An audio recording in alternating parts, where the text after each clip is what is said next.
infraction because she's in charge of, if you think about it, mortgages, and we need people that are 100% above board, and it doesn't seem like she was. Yeah, please. Mr. President, first, I would love to ask you a serious question, but I have to tell you the biggest pop culture news of the year broke while we were in this cabinet meeting.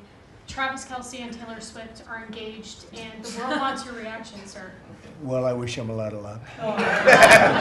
I think he's a great player. I think he's a great guy, and I think that she's a terrific person. So I wish them a lot of luck. On a serious note, Mr. President, in May, Secretary Rubio said that they were aggressively removing visas of Chinese students. Yesterday, you said you wanted to allow 600,000 Chinese students to study in the United States. Could you and the Secretary clarify what is the policy on Chinese students in the United States? Well, we think we're getting along very well with China. And I'm getting along very well with President Xi. I think it's very insulting to say students can't come here because they'll go out and they'll start building schools and they'll be able to survive it. But I like that their students come here. I like that other countries' students come here. And you know what would happen if they didn't? Our college system would go to hell very quickly. You'd have, and it wouldn't be the top colleges. It would be colleges that struggle on the bottom.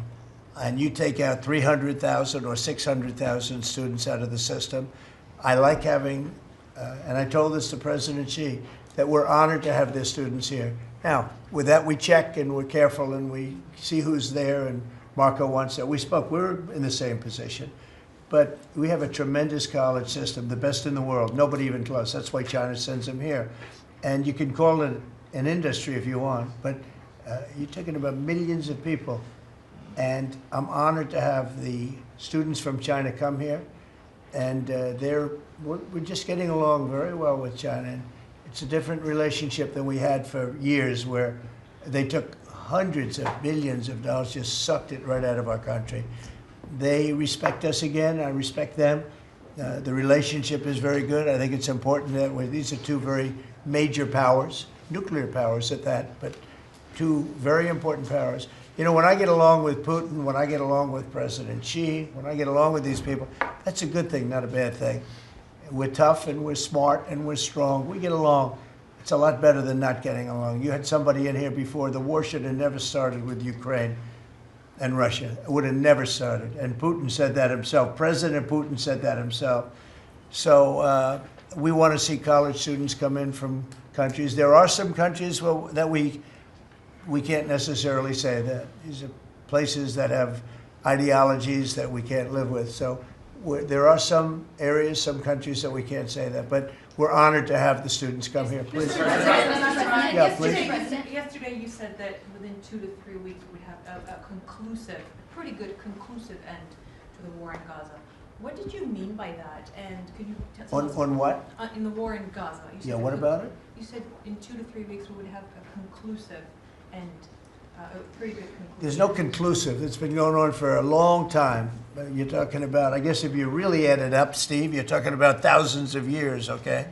It's been going on there's nothing conclusive, but hopefully we're going to have things solved very quickly with regard to Gaza and also with regard to Ukraine and Russia. Mr. President, who are you considering for the replacement to nominate for Lisa Cook, and what economic background or history are you? Well, we have some very good people for that position, and I think we have some very good people. We're down to, I think I maybe in my own mind have somebody that I like, but I deal with Scott and I deal with Howard, and we're dealing with a lot of people actually that are going to be involved in that decision ultimately. It's a very important decision. As we see, I got a bad recommendation when I went with Jerome Too Late. You know, he's too late. His nickname is Too Late, costing us a lot of money, hurting the housing. Our housing industry is good, but it could be phenomenal. Most of this country, in economic terms, has been phenomenal. We've never seen anything like it. Because of him and his high interest rates, the housing is less than it could be. We're going to get that straightened out very quickly. He gets out very quickly, fortunately. He's been the wrong guy.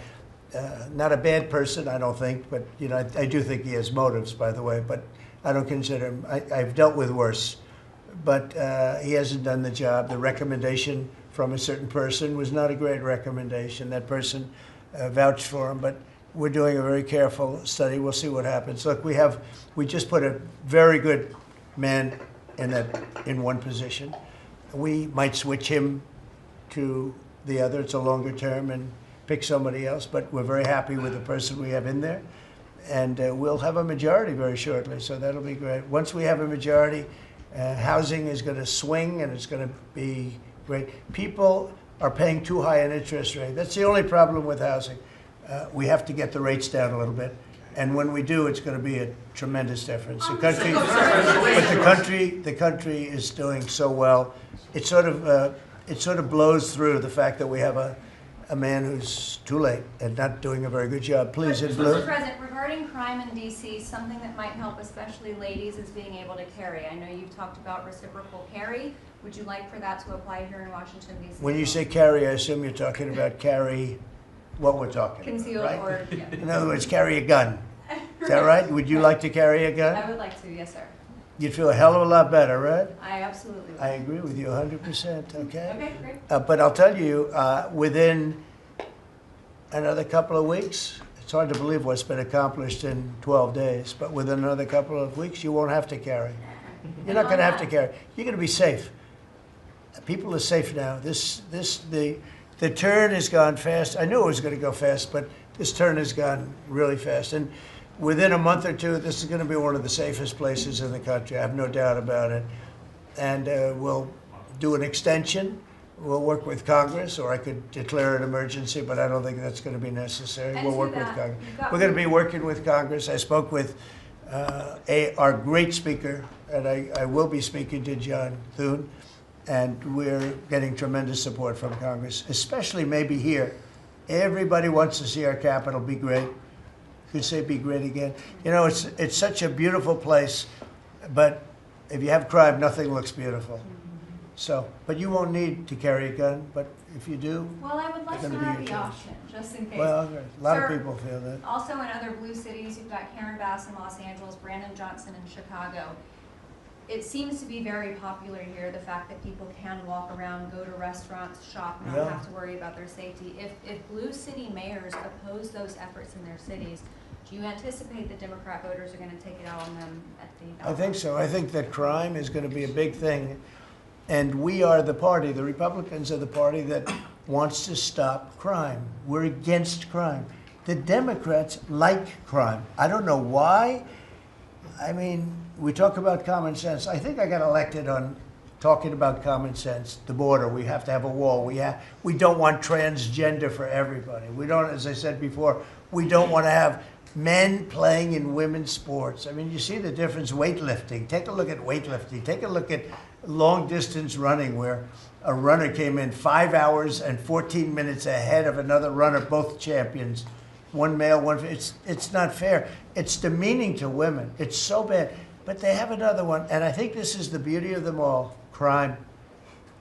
They're against crime prevention. You can't do that. You can't do that. And I think to myself, I say, is there some game? You know, they're smart people. Is there anybody that could cheat like that in elections is smart, okay? And there's never been in history anybody that could cheat like that. They're smart. They're brilliant in many ways. I say, is there some trick to this? When they say, Trump is in Washington, D.C., stopping crime. He's a dictator. And people are being mugged like your brilliant associate here. I don't know how you're alive. I mean, based on that story, you got very lucky. He didn't just go, all he had to do is this, right? And, you know, it's pretty amazing. Was it an So intentional we have something. I think we have two things. I think what Bobby was talking about with respect to drug prices is unbeatable. Nobody else could have done it but us. And I think that crime. I think crime will be the big subject of the midterms and will be the big subject of the next election.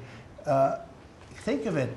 They are, instead of saying, Trump's right about crime, it's really bad in Chicago. You have a guy in Illinois, the governor of Illinois, saying that crime has been much better in Chicago recently, and Trump is a dictator. And most people say, if you call him a dictator, if he stops crime, he can be whatever he wants. I'm not a dictator, by the way, but he can be whatever he wants. I think it's going to be a big subject for the midterms, and I think the Republicans are going to do really well.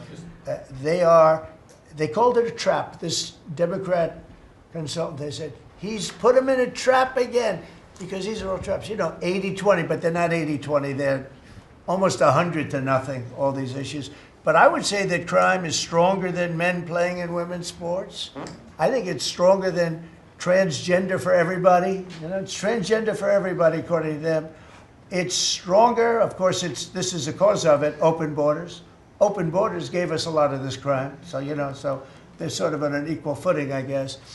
But crime is going to be a very big subject. And you know what he should do if he was smart?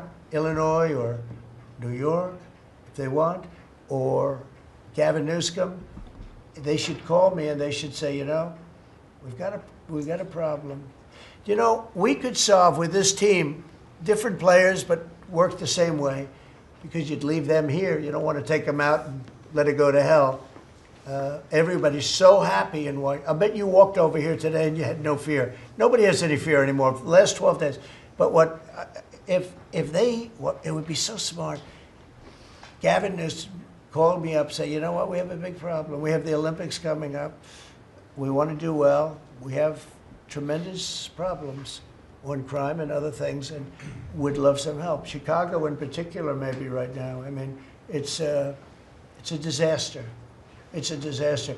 We could solve their problem in, it's bigger than this, let's say 2 months, okay? Working with their police. I know their police very well. I have a big project in Chicago. I was so proud of it. It's the best site in Chicago. I got it. Nobody else got it. I was happy as hell. That was when I was a real estate guy, and I got it. The Sun Times site, they call it. And I built the building. It's a great building. And I'm so embarrassed when I see the kind of crime stats coming out. They're so embarrassed. And if I were a governor, a Democrat governor, or mayor, or anybody having to do, I'd call up President Trump. I'd say, President Trump, we need your help. We saw what you've done in D.C. in a period of 12 days. This is 12 days. We haven't even started. This is going to be so safe. It's going to be the safest place on earth. And we'll do the same thing in Chicago. But I'd like to be asked, as opposed to just going in and doing it. Because, when you go in and do it, then they start screaming, oh, he shouldn't be here. We don't need him. We're doing so well. And then the better we do, they take credit for it.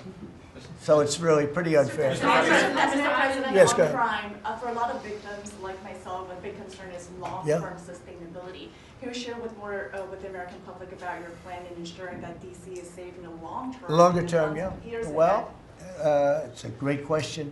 Number one, we want to stay there for longer than 30 days, as you know. We have an absolute mandate, and I can extend it, but I'd rather not have to declare a national emergency, because by that time, I mean, right now there's not an emergency. We've done, as you sort of said yourself, it feels like a different world.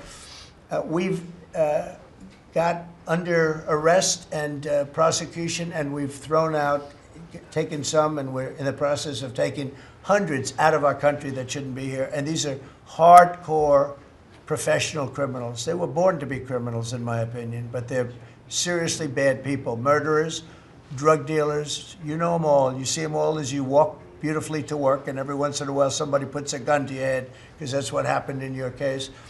We're getting a lot of them out of the country. We're putting a lot of them in prison because we're afraid to bring them out of the country. They could come back. As good as we're doing, they could come back. We don't want them back. And that's going to solve a lot of it. We also think there should be a presence here for long enough. We should also work with our police department, because you have very good police here, very good. We're working very well with them, by the way.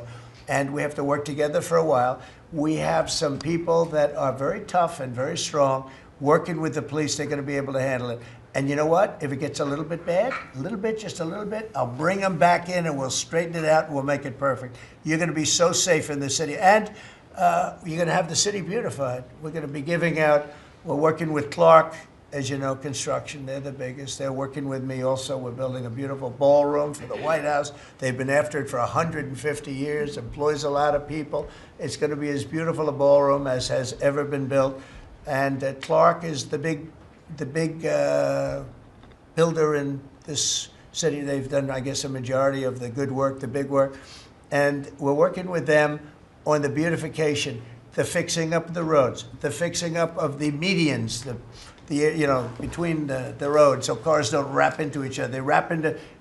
I have one piece sitting on the ground for weeks. This was a year ago when I had to come in, unfortunately, for fake court cases. And I looked at the condition. We have it fixed up a lot right now. The tents are removed and a lot of things have taken place. But I'd come into this city and I'd say, boy, does it look bad. The filth on the roads, the medians were broken and always laying down and nobody would fix them and all of that. Well, we're going to have new medians. We're going to have a nice topping put on the road. We're not going to rip the roads apart and start a construction project that lasts for 2.5 years as they rebuild the road, which they don't have to do. And we're going to have this place so beautiful. That's going to be a part of it. Now, the biggest part is crime, but it's also a part, when you see a dirty city, it's like I don't know, it became the #1 thing viral. I said my father, he's a smart guy, he's a great guy, he's a loving, wonderful father, but he could be a little on the tough side. He told me that, son, when you walk into a restaurant and you see a dirty, filthy door going into the restaurant, don't go there because the kitchen's dirty also. When they see a dirty Capitol, the rest of the world, they lose a lot of respect for our country. This Capitol is going to be so beautiful. We're going to have new poles, new lights, new fences. It's stuff that, when you add it up, it's money, but it's peanuts compared to what we're talking about. And we're also going to have great safety. Mr. President, I wanted to ask you on crime and also a question on foreign policy that maybe other officials can weigh in into. And on crime, Iris shared her story, and you mentioned, people going. That was a terrible story because I'm just amazed she's here. When the gun is when the gun is put to the head. Did they ever capture these people, by the way? I kept calling, but I haven't heard back about this guy. It'd be really great if you could maybe give the information. She's very good at capturing people, She's very good. If you could give that information to Pam, would be great. Would you do that? Yes, All will right. do. Wouldn't you'd love to see them? I would assume you'd like to see them captured. For sure. You can't. You just can't. For years. Yeah, take a good look at that. So, Go ahead. So go ahead. Just a few weeks ago, I was out to dinner with my husband, and we're taking the metro back, and then we get attacked on the metro. They're throwing things. Some teenagers, they're throwing liquid at us. Oh, they're throwing things. They throw. How about where they chop down the granite curbs and the concrete curbs? But the granite curbs so expensive. Those granite curbs, nobody uses them because they're so expensive. And you see a guy chopping them and handing out big chunks of them like a brick because they couldn't get in because people were stopping them from walking out. A little bit unusual when you're walking with a bag of bricks. Generally speaking, Sean, that's not a good sign. That's not a good sign. But they now come in with hammers. They can disguise a hammer. They start pounding the concrete and the granite, and they hand out chunks. And those people take those chunks and start throwing them at cops. Or they stand on the top of bridges and they drop them down into the windshield of your car, and you get killed running into a light pole. It's those days are over. I wanted to ask you, Governor Hochul, Kathy Hochul, said that she spoke to you on the phone, and you said you might send National Guard troops to New York. You mentioned that. So will you? I'd love to do it if she'd like. I get along with Kathy. If she'd like to do that, I would do it. You see, look, New York has difficulty like other, and I don't want to make this I want to make this like friendly, but the places we're talking about happen to be virtually all Democrat run. Now, take a look at your 25 places that are most troubled.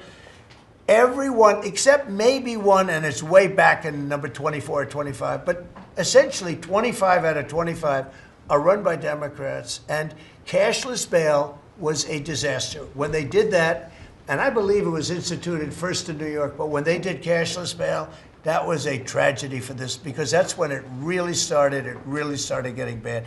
When somebody kills somebody, you don't say you can come out, you don't have to put up anything. You put that person in jail and you find out whether or not it's true, but you don't give cashless bail with a promise to come back in a couple of months, we'll start talking to you. Because they go out and they kill other people, and you can't do that. The cashless bail has been, it's just a woke thing. It's got to stop.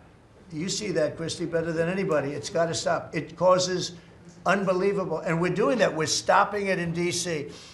I would love to have the governor of Illinois called me and said, look, we have a problem in Chicago. We will stop that problem in Chicago in 2 months, maybe less, 2 months. We'll stop it. These are tough cookies we have working for us. These are tough cookies. These are not politically correct soldiers that I won't go into definitions of what that means. But these are not politically correct soldiers. These are rough guys. I watched it last night. I see it. I saw them the other day when we went down and we spent some time together with them. These are tough cookies. These are not people that you're going to laugh at and spit in their face and they're not going to do anything about it. And these people, they're afraid. These gang members who are bad people too. These are bad. These are just bad people. Ours are bad, but they're bad in a good sense, right? You don't understand that, Scott. And we can solve Chicago in 2 months. Now, then, as per your statement before, we have to keep it going, and we'll be able to keep it going. The first thing you have to do is get it down.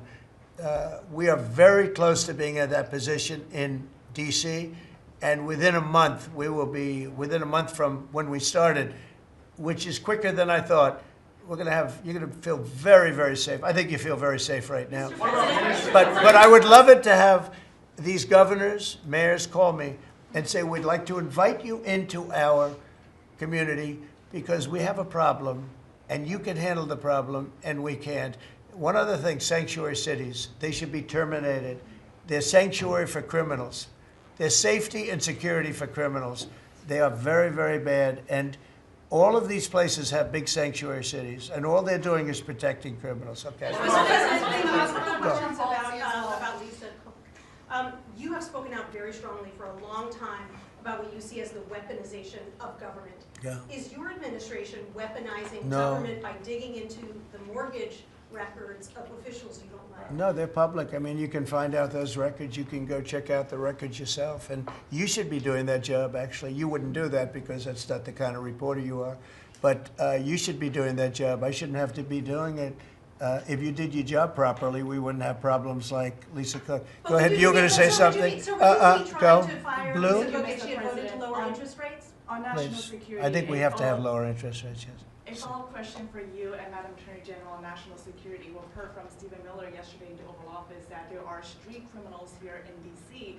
who are actually found to be doing business with transnational criminal cartels That's overseas. right. And we know who they are, and we know who they're doing business with. And we're arresting the people, very strongly arresting, and we're keeping them there because, you know, your laws here make it very difficult. And one of the other laws we're trying to get done, because you have 14-year-old kids that are just as tough as a 25-year-old kid, just as dangerous, and they carry the same gun.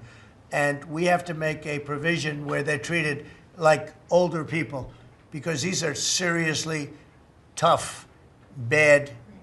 They're children, but they're criminals, and they're really bad criminals.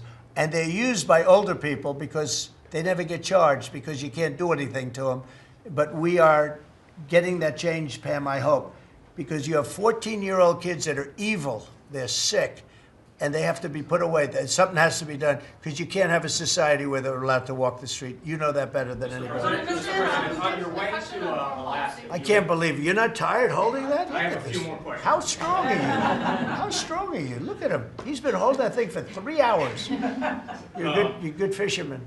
Well, I should give that a shot. Go ahead. On the way to Alaska, you had mentioned that there would be severe consequences if Vladimir Putin did not agree to a ceasefire. Yeah. After that summit that was rolled back, given the negotiations, is he back on the clock now?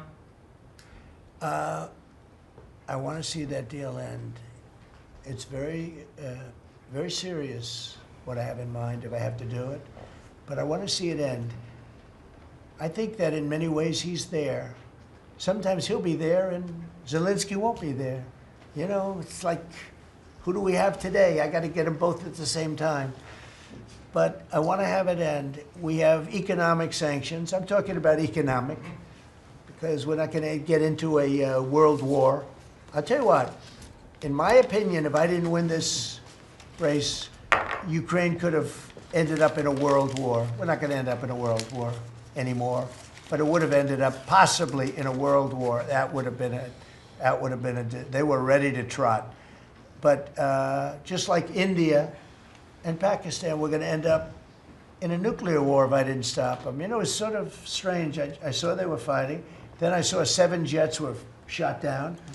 I said, that's not good. That's a lot of jets, you know. $150 million planes were shot down. A lot of them, 7, maybe more than that. They didn't even report the real number. And I'm talking to a very terrific man, Modi of India. And I say, what's going on with you in Pakistan? Then I'm talking to Pakistan on trade. I said, what's going on with you in India? And the hatred was tremendous. Now, this has been going on for a hell of a long time, like sometimes with different names for hundreds of years. But I said, what's going on? I said, I don't want to make a trade deal. No, no, no, we want to make a trade deal. I said, no, no, I don't want to make a trade deal with you. You're going to have a nuclear war. You guys are going to end up in a nuclear war. And that was very important to them. I said, call me back tomorrow, but we're not going to do any deals with you, or we're going to put tariffs on you that are so high. You were there, Howard, right? Yep. You're going to put tariffs on you that was so high, I don't give a damn. Your head's going to spin. You're not going to end up in a war. Within about 5 hours, it was done. It was done. Now, maybe it starts again. I don't know. I don't think so, but I'll stop it if it does. We can't let these things happen. The Russia-Ukraine situation, last week, 7,012 soldiers, 7,012 soldiers died. They were Russian, they were Ukrainian, they weren't American, so a lot of people would say, what do you care? They're not American. I care. They're 12,000, over the last couple of weeks, over 12,000 people died in like in 2 weeks. You know, we're talking about crime where somebody's killed here or somebody. Think of it, you have your son leaving Russia, leaving Ukraine, their little house, wherever they live with their parents, they're waving goodbye, just like our parents would wave goodbye. And they're waving goodbye, son. And then a week later, his head's blown off in a stupid war by a drone, a whole new form of military problem. So, no, I'd like it to stop. I want to get it to stop. And it will not be a world war, but it will be an economic war. And an economic war is going to be bad. And it's going to be bad for Russia, and I don't want that. Now, I have to also see, because not everybody, you know, Zelensky's not exactly innocent either, okay? You know, it takes 2 people to tango. And I say it all the time. You got to get them together. I get along with Zelensky now, but we have a much different relationship because now we're not paying any money to Ukraine. You know, stop that. We're paying money to ourselves. What's happening is NATO is buying all of the equipment and paying in full. But even with that, forget about that. I want to get it stopped because it's a lot of lives that are being lost. Every week it's 7,000, 5,000, 6,000. I get the reports and I see battlefields. I'd rather not see them. And you know, you read about Gettysburg. You read about Gettysburg and you see, you know, those 600,000 people, but in that war in particular was really bad, like 150,000 or something, just dead body. I'm seeing the same. I see pictures. I see satellite pictures of heads over here, arms over here, legs over here. And this is like a modern age. It's no different than the worst wars that I've ever seen. And if I can stop it because I have a certain power or a certain relationship, I had a very good relationship with President Putin. Very, very good. That's a positive thing again. And I think I'm probably the only, Steve Witkoff would tell you I'm the only one that can solve it. I don't know, he's told me that a few times, unless he was saying that just to build up my ego, but it's not really. I have no ego when it comes to this stuff. I just want to see it stop. Thousands of young people, mostly young people, are dying every single week. If I can save that by doing sanctions or by just being me, or by using a very strong tariff system, that's very costly to Russia or Ukraine or whoever we have, you know. But I stopped 7 wars, and 3 of those wars were going on for more than 30 years. You know, if you look at Congo, if you look at, just look at any of them, almost all of them were going on for an extended period of time. Now, interestingly, one had just started. It was 2 days old, and you know that one. And we did that one when we were in Scotland negotiating. It was 2 days up, but there were 2,000 dead bodies laying on the border, and I got that one stopped too. And I'm very honored by that, but the one that I thought would be the easiest is turning out to be the hardest. That's President Putin and President Zelensky, but I think I'll get it done. Why do you Can think you that stop is? Why is it harder than you Stop, thought it sir. would be? You never know. It's war. Can you stop the family? With war, you never know, right? War's very tricky, very horrible, but with war, you never know. Things change. People go into war, think they're going to win the war, and then they get their asses kicked, and they lose their country, and they lose millions of lives. Nobody goes into a war thinking they're going to lose. They go in. I'm sure that Ukraine thought they were going to win. It's going to be, we're going to win. You're going to beat somebody that's 15 times your size. Biden shouldn't have let that happen. Biden shouldn't have. I mean, the man was grossly incompetent. He should have never been there. That would have never happened. But you don't go into a war that's 15 times your size. Do you think So so? the Say it. Fed just put out a statement saying that Lisa Cook has indicated through a personal attorney that she'll promptly challenge this action in court, seek a judicial decision that would confirm her ability to continue. That's all right, whatever And it it is. says the Fed will abide by any court decision. Thank you very much Will for reading you abide that. by a court decision? I abide by the court, yeah. I abide by the So court. the Yes, question please. is- That's enough, that's enough. Mr. Go ahead. President, what other companies are you thinking about taking stake in? Well, we didn't take a stake in the sense that it was reported. Everyone said, I bought a stake in Intel. No, I got it for free.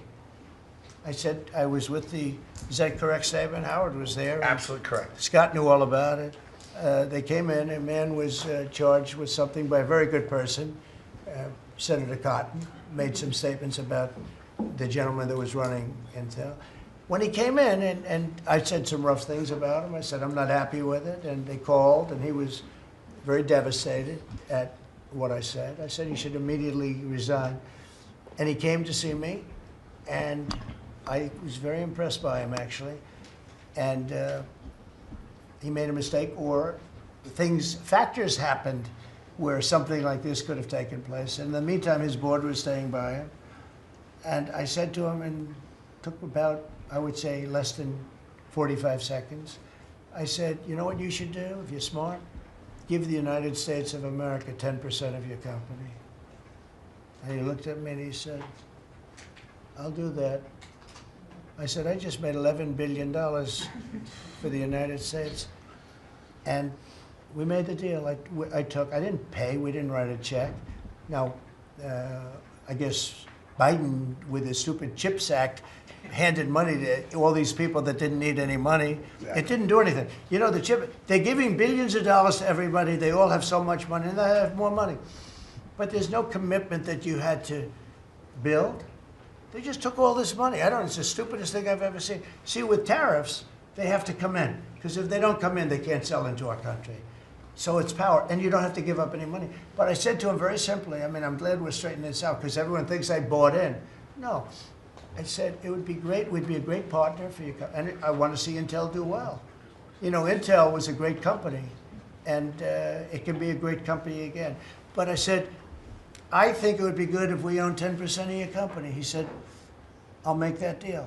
And it happens to be worth $11 billion. So we made $11 billion for the country, and then I was criticized by some of the fake news media. That's not the American way. Actually, it is the American way. Now, if I can help other countries or do those deals with others, I would do that. I think it's great. It's good. Builds up our balance sheet. Let me tell you, our country is becoming very rich again. You don't see it.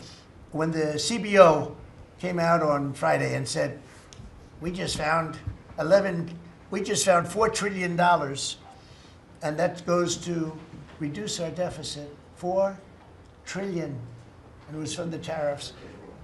Our country is becoming very, very rich again. I hope you get used to it. You're going to have to get used to it. In addition to reducing the deficit, any update on your previous talking about potentially giving Americans a tariff rebate check? Well, we have a lot of money coming in, rebate check for the Americans, and it's coming in at tremendous numbers. Don't forget, I would say, Scott, we probably are talking about right now 50%, maybe even less than that. With all the money you're hearing is coming in, you're talking about, a lot of it hasn't kicked in yet.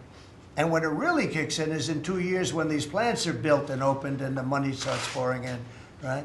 But I mean, there's a concept of making you could call it a dividend, as we would say, making a dividend to the people in this country who have had to suffer through stupid leadership, and they paid a lot of taxes and they got nothing for it, or they got attacked like you were, okay, for it.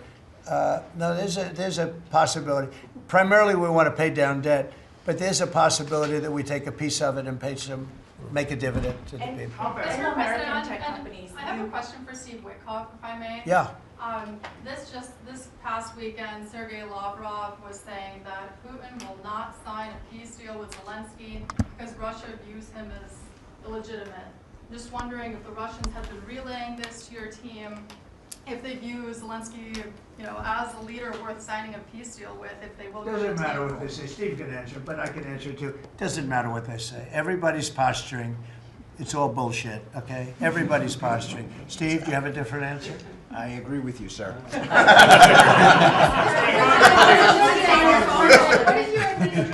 the city, there are 500 people short on the police department, police. In New York City, it's 3,000. In Chicago, it's 1,300. Would they have had to bring in troops from the National Guard if the police departments in this country were fully staffed? Defund the police. How bad did that turn out for America? It's an interesting question. I was surprised when I heard how many police were here. It's not a really big area, and I think they said they're down to 3,200 police or something like that. I said, that's a lot of police.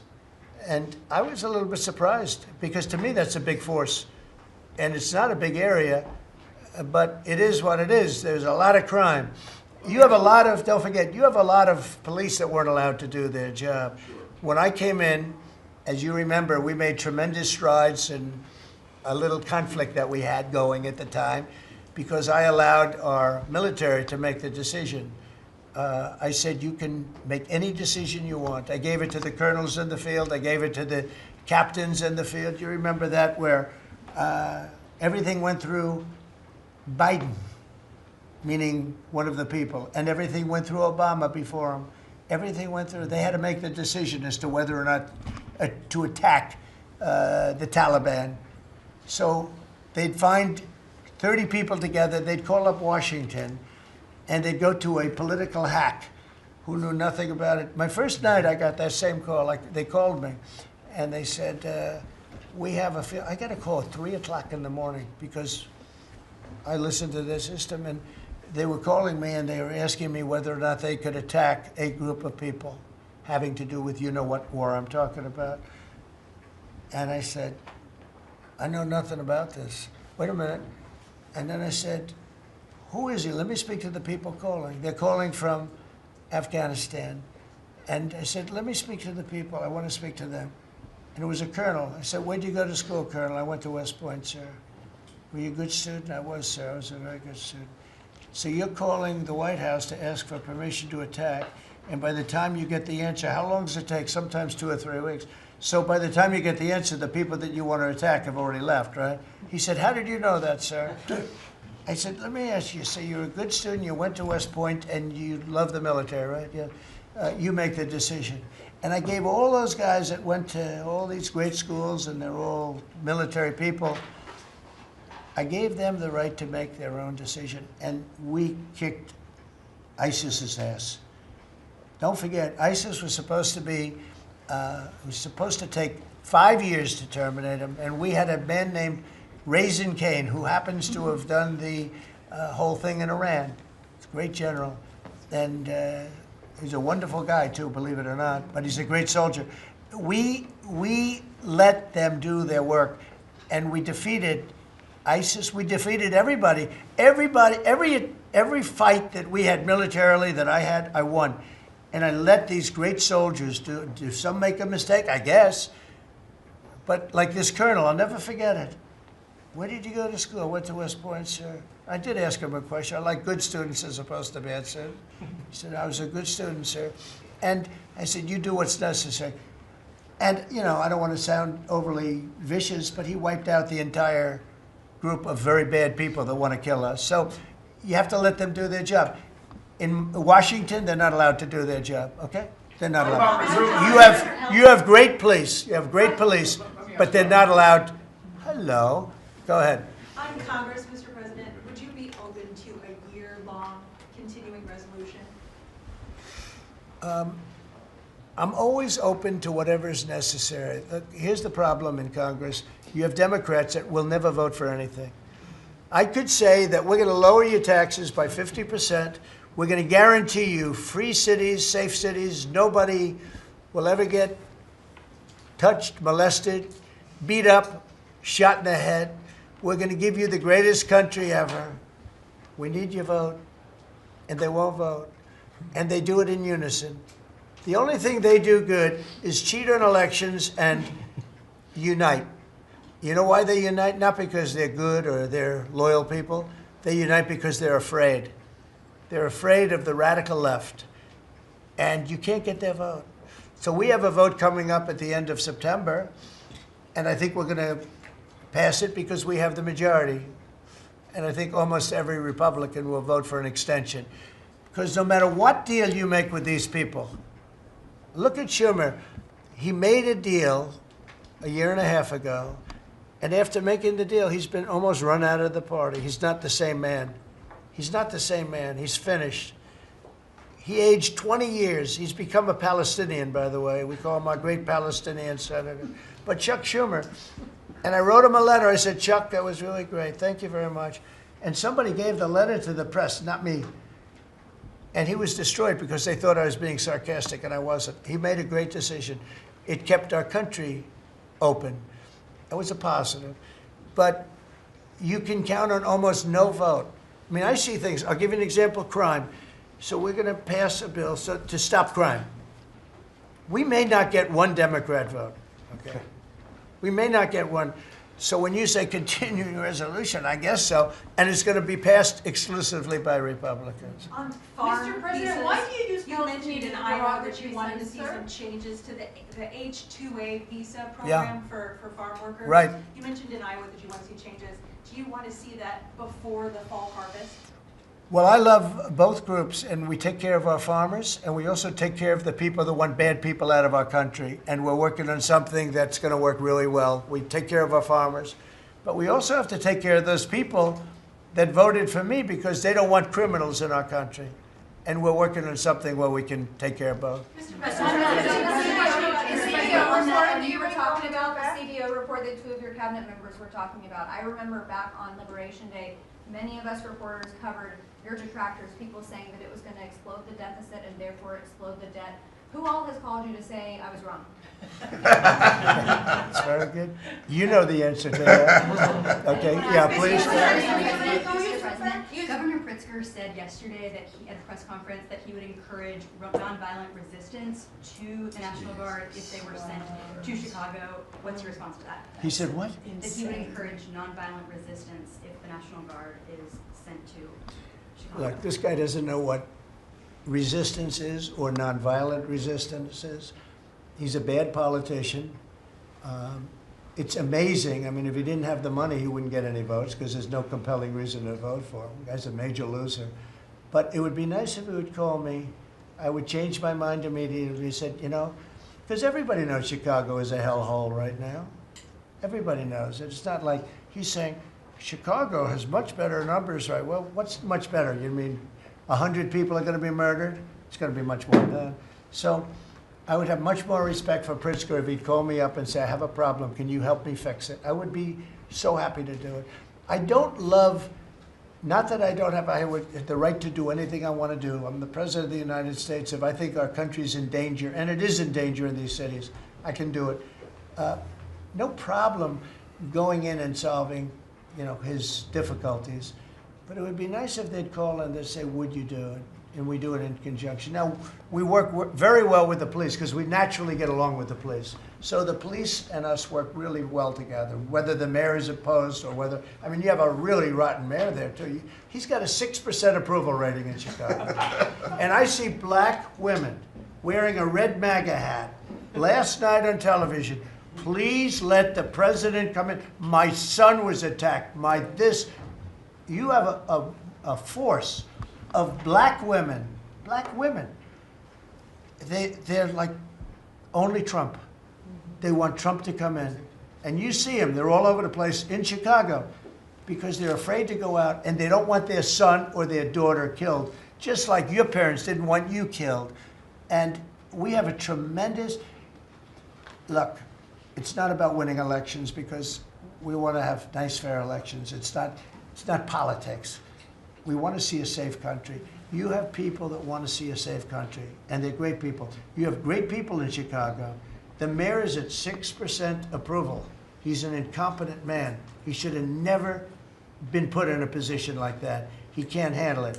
You have an incompetent governor there. You have an incompetent governor in California, Gavin. I know him very well. He's incompetent. He's a nice guy, looks good. Hi, everybody. How you doing? He's got some strange hand action going. I don't know what the hell his problem is.